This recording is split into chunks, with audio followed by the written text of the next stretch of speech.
बड़ी होता तोता तोता दर्द बड़ी होता उड़ी उड़ी जाया कहाँ तोरा जान के पास उड़ी उड़ी जाया कहाँ मोरा जान के पास उनके वियोग में अखिया दिन रात रोता रे तोता तोता दर्द बड़ी होता तोता तोता दर्द बड़ी होता।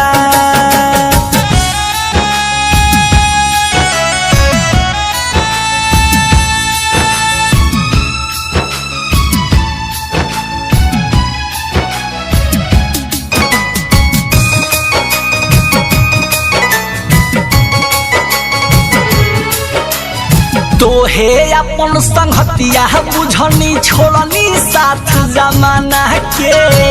देखले आवा कैसन बारी दुख बुझ दीवाना के तोहे अपन संगतिया बुझनी छोड़नी साथ जमाना के देखले आवा कैसन बारी दुख बुझ दीवाना के दिन कसहु कट जाता रात में मैं न सोता रे तोता तोता दर्द बड़ी होता तोता तोता दर्द बड़ी होता।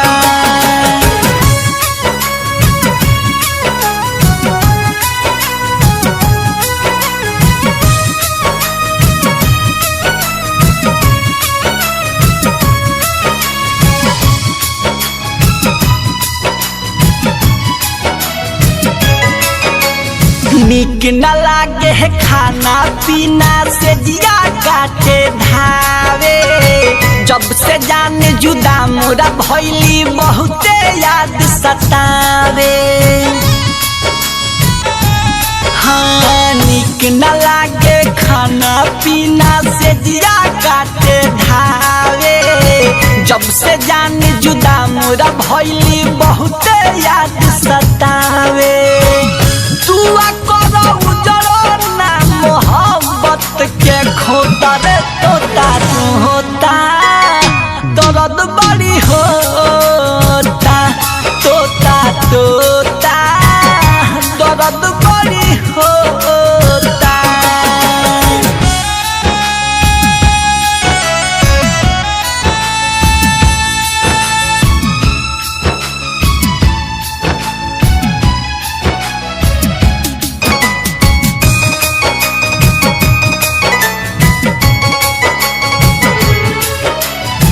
रजी करेले चंदन उज्जवल मानो हमरो बात हो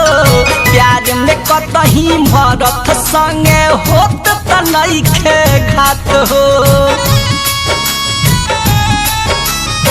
रजी करेले लकी राजू मानो हमरो बात हो प्यार में कतही आशीष संगे होत त नइखे घात हो याद जब आवे है तब से जिया कहाँ के जस चुभ होता रे तोता तोता